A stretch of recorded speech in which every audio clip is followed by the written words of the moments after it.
I used to think hard work would be enough. That if I pushed myself, stayed late, studied harder, proved I could carry the weight, they'd see me. Not just as the youngest, not just as the only daughter, but as someone who deserved the Lancaster name. I'm Eva Lancaster, and if you've heard of Lancaster and Sons, the luxury home design company that once ruled the East Coast, you know what that name means. Or what it used to mean. What you don't know is that the Sons wasn't just a catchy title, it was a promise. A line in the sand. This empire belonged to the men, and I was never part of the plan. I grew up chasing my father and brothers through construction sites and model homes. They held blueprints and barked orders while I got coffee and clipboards. My ideas? Brushed off with a smile, like I was a kid playing pretend. I didn't complain. I took every job they threw at me, internships, late nights, grunt work. I studied contracts, memorized the market, knew the company's numbers better than anyone. By 23, I had an MBA. By 24, I was running regional projects. But none of it mattered. To them, I was still the little girl tagging along. The first time I dared to talk about the future, it was at a board meeting. I'd prepared for weeks, growth projections, new markets, a real plan. I barely got 3 sentences in before my father cut me off. "You're not one of us, Eva," he said, loud and cold. The room went still. I blinked. "Excuse me?" He didn't even look up from his notes. "This business was built by men, run by men. You're talented, sure, but this isn't your lane. You don't have the instinct." My oldest brother, Clark, chuckled. My mother stared at her hands. No one said a word to defend me, not even my uncle, who'd once told me I'd be a great leader someday. "You're emotional," my father went on, like he was doing me a favor. "You care too much about feelings, not enough about deals. That's not leadership. That's sentiment." I swallowed the lump in my throat. I'd walked in with a 5-year strategy, and they saw a puppy tripping over its own paws. Later, alone in my office, the one I ran, but didn't officially own, he came in without knocking. "Your brothers aren't perfect," he said, casual as if we were chatting about dinner, "but they know how to carry the Lancaster name. You? You're a dreamer." I laughed, sharp and bitter. "You mean someone with vision?" His eyes narrowed. "I mean someone who thinks ideas are power. Pathetic girl, you were never the smart one. You just worked harder to compensate." That line hit me like a slap. Pathetic girl. I stared at my reflection in my laptop screen after he left, the words echoing. But I didn't cry. Something shifted. I felt awake. If they wouldn't give me a seat, I'd build my own table. I wouldn't beg. I wouldn't fight for their scraps. I'd walk away and create something they couldn't ignore.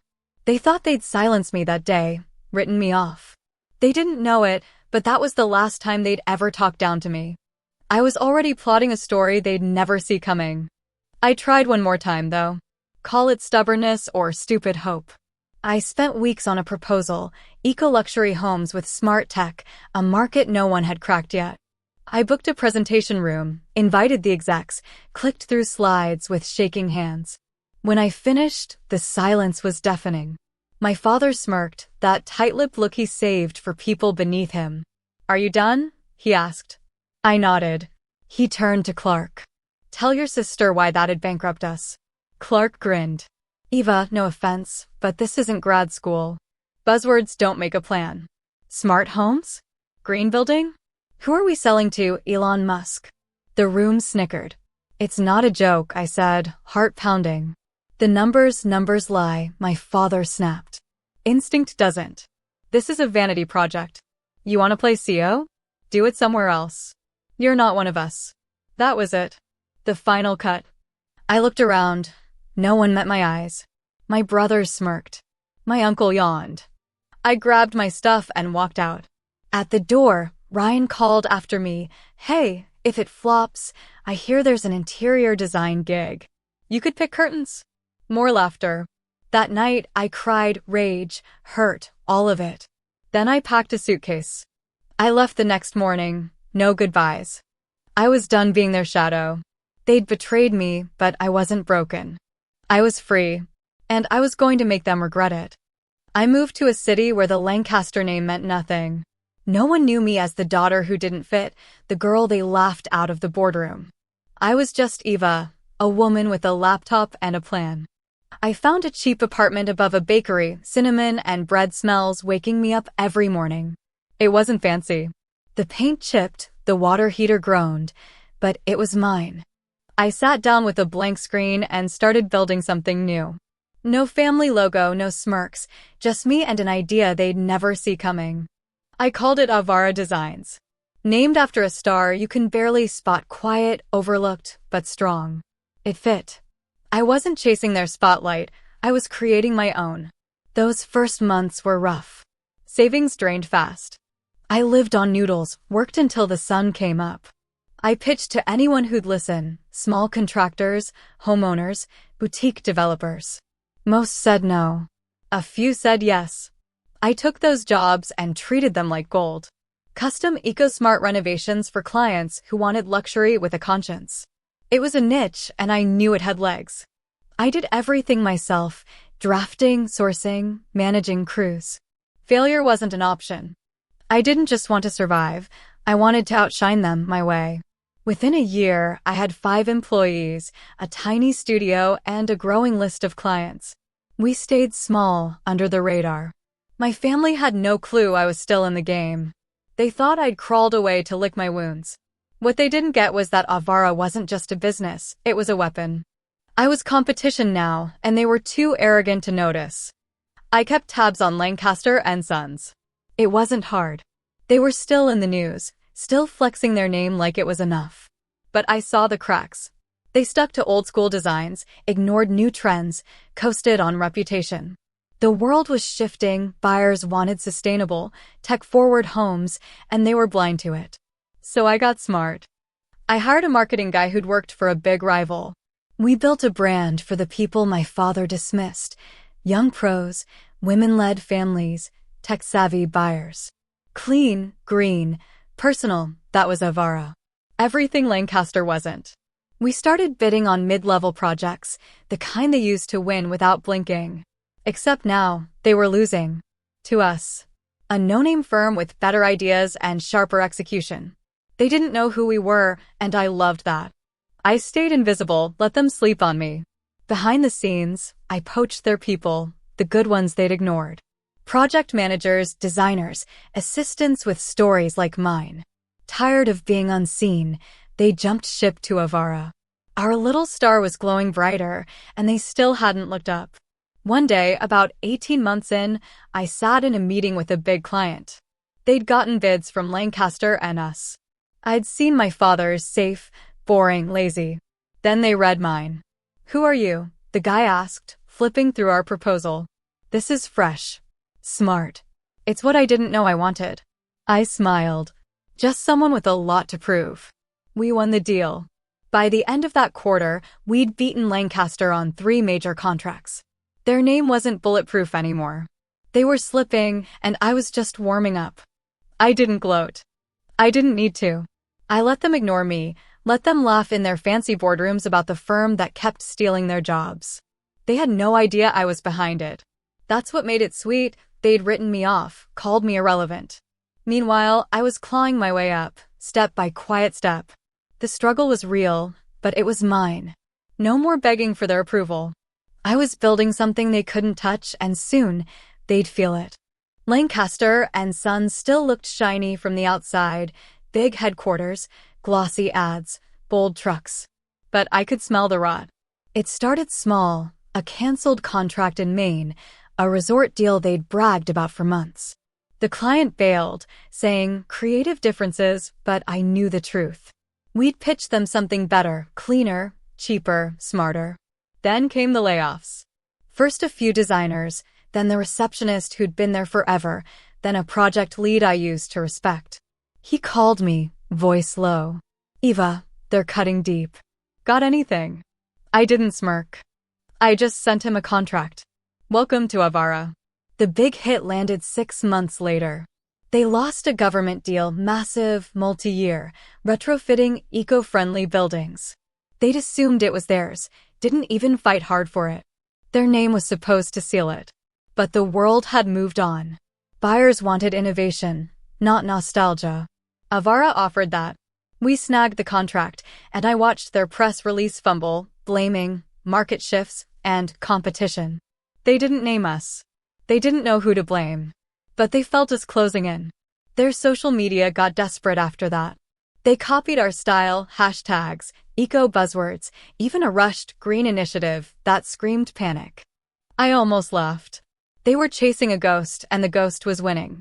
Rumors started spreading: mismanagement, family fights, cash flow drying up.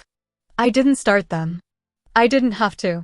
Truth slips out when people get scared, and my family was starting to sweat. One afternoon, I went to a trade expo. Not as a big shot, just to watch. Lancaster had a booth, smaller than usual, tucked in the back. Fewer people stopped by. My father wasn't there, but Clark and Ryan were, fake smiles plastered on. I stayed out of sight, close enough to hear. A developer I'd pitched to weeks earlier walked up. Clark handed him a brochure. "Sorry," the guy said, "I'm already talking to Avara. They're doing incredible stuff." Clark's grin twitched. "Avara?" The guy nodded. "Check them out. They've got something special." He left. Clark turned to Ryan, voice tight. "Who the hell is Avara?" I smiled and slipped away. They were waking up, but not fast enough. Back at the office, I got strategic. We'd outgrown the small jobs. I pushed us into bigger bids, targeting their weak spots. I hired more of their people, smart ones they'd overlooked. A designer who'd been stuck on grunt work, a manager they'd passed over for Clark's buddy. They brought intel, sure, but more than that, they brought hunger. Like me, they'd been dismissed. Now they had a home at Avara, and we were a team with something to prove. Then came the lawsuit. I was reviewing expansion plans when my assistant burst in, tablet in hand. "You need to see this." The headline hit me: Lancaster and Sons faces major lawsuit over delayed projects and contract breach. It wasn't gossip, it was brutal. Missed deadlines, budget overruns, inside sources spilling the mess. Some might have been my new hires, but I didn't ask. I didn't care. I closed the tablet and leaned back. This wasn't about revenge. It was about reality. They'd built their fall, brick by smug brick, and I'd handed them the shovel. I didn't celebrate. I just kept moving. We were beating them at their own game quietly, steadily. They still didn't know it was me. That was the best part. Every contract we stole, every client who picked us over them, chipped away at their throne. They'd called me a dreamer, a pathetic girl with no power. Now I was the one with the moves, and they were scrambling to catch up. The reckoning was close. They'd feel it soon. It hit on a Monday morning. I was sipping black coffee, tweaking designs for a green development in Seattle, when my phone wouldn't stop buzzing. I ignored it until my assistant rushed in, pale. "Eva, you're trending." I froze. "What?" She shoved her phone at me. There it was. Eva Lancaster, youngest female CEO in the country, founder of Avara Designs, revealed. It wasn't just one article: CNN, Forbes, Business Insider, morning shows. All screaming my name. One headline stuck out: the ghost founder, Avara CEO revealed as heir of Lancaster and Sons, the company she outmaneuvered. My heart stopped. They'd pieced it together. My exile, the mockery, how I'd built Avara from nothing and turned it into their nightmare. Old colleagues gave quotes. They dug up a keynote I'd done at a tech conference. Photos of me outside Avara's new HQ, sleek, modern, the opposite of their dusty empire, were everywhere. Side-by-side charts showed their losses next to our wins. The media didn't hold back. My phone exploded: reporters, investors, old friends. Then my mom texted, "Your father saw the news. He hasn't spoken in an hour." I stared at it. No guilt, no glee. Just quiet. I didn't need his approval anymore. That hit me hard.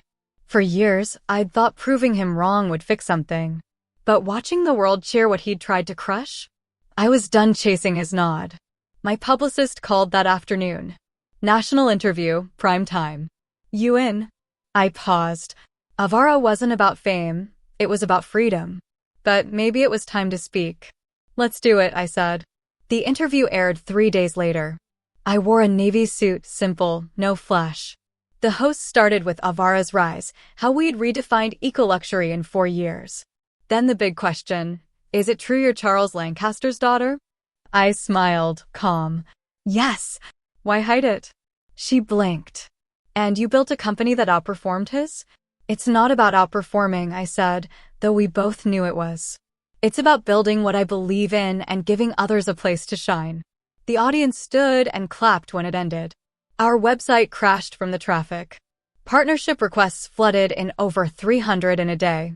Our stock jumped 12%. Investors whispered about going global.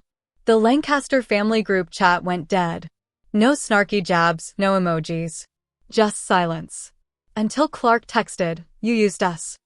I didn't answer. They'd used my silence to pretend I didn't exist. Now the world saw me, and they couldn't look away. The news changed everything not because it gave me power, but because it forced them to face what they'd ignored. Eva Lancaster, the one they'd laughed off, was the youngest female CEO in the country. And they were choking on it. I kept working. Avara was buzzing new clients, bigger projects. But I knew one thing was left. The family reunion invite came a week later, same as always. Crisp envelope, no note, just the date and time at the estate. For years ago, they'd mocked me out of their world. Now they wanted me back in their house. I didn't owe them anything. But I RSVP'd yes. Not for them, for me. I'd walk in on my terms, close the book, and leave them with the truth. They'd see who I'd become, and this time, they wouldn't laugh. The reunion was my final move. I pulled up to the estate in a black Rolls-Royce Ghost, ironic, right? The guard's eyes popped when he saw me, waving me through like he couldn't believe it. The driveway was packed with fancy cars, BMWs, Audis, a Bentley, but mine stood out.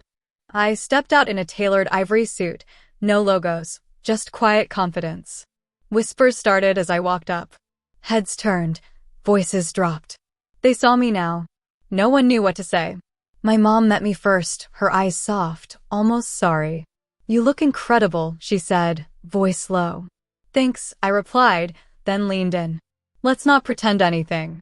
She gave a sad smile. Fair enough. Inside, the party hummed, cousins, uncles, old friends. Clark and Ryan stood by the fireplace, mid-chat, until they spotted me. Clark's jaw tightened. Ryan's eyes flicked to my car keys, then back to me. I didn't stop for them. I headed straight to the back patio where my father stood alone, staring out like a king over a crumbling castle. He turned when my heels hit the stone. For the first time, Charles Lancaster looked small. We stood quiet for a beat. "You came," he said, softer than I remembered. I did. He studied me. "You've made quite a name for yourself." I didn't respond. He looked away, voice tight.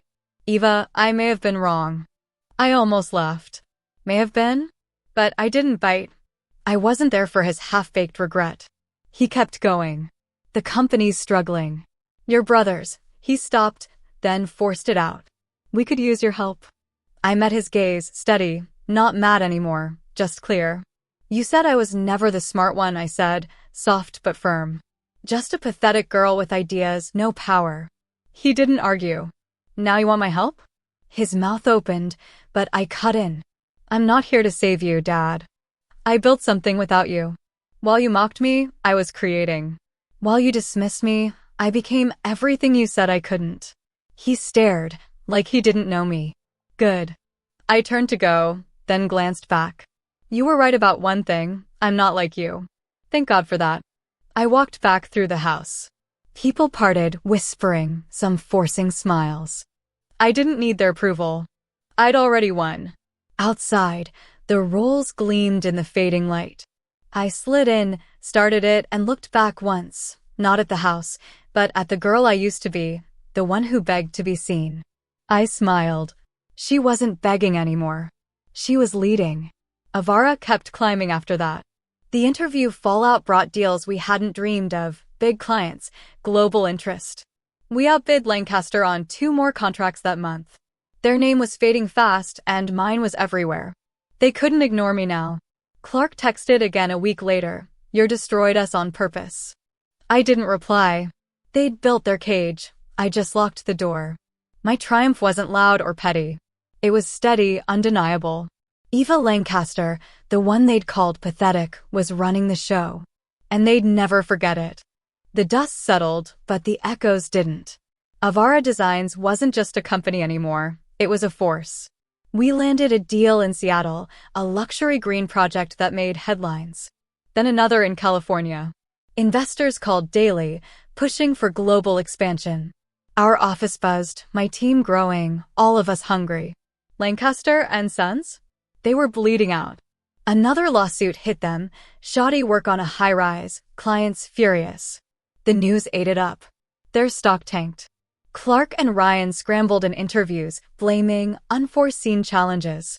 My father stayed silent. Their empire was a ghost now, and I'd built the one haunting it. I didn't gloat. I didn't need to. The world saw what I'd done, took their rejection, and turned it into something unstoppable. One morning, my assistant dropped a stack of articles on my desk. Eva Lancaster, the woman who rewrote the rules. From outcast to industry titan. They called me a trailblazer, a name no one could ignore. My phone pinged my uncle, of all people. You proved us wrong. Proud of you. I didn't reply. Too late for that. Then came the call I didn't expect. My mom, voice shaky. Your father's stepping down. The board's a mess. They're asking about you. I leaned back in my chair. What about me? They want you to consult.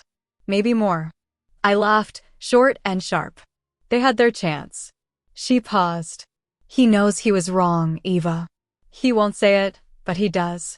Good, I said. Let him live with it. I hung up. Justice wasn't me swooping in to fix their mess. It was them drowning in it while I soared. Avara's next move was big, international.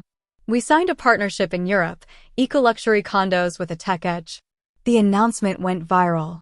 At the press conference, someone asked, "What's your secret?" I smiled.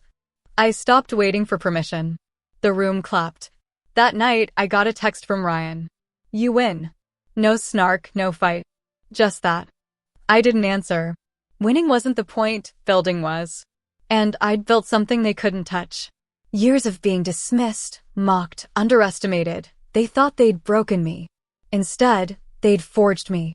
Eva Lancaster, the pathetic girl, was the youngest female CEO in the country, leading a company that redefined the game. They'd laughed me out of their world, but I didn't need it. I made my own. And now, no one, not my father, not my brothers, not the industry, could look away. Justice wasn't revenge. It was truth. They saw me now, and they'd never forget. And that's the story of Eva Lancaster, betrayal turned into brilliance, a quiet rise that shook an empire. It's raw, real, and proof that the underdog can rewrite the ending. Love this? Subscribe below so you don't miss the next tale of grit and glory. More stories are coming your way.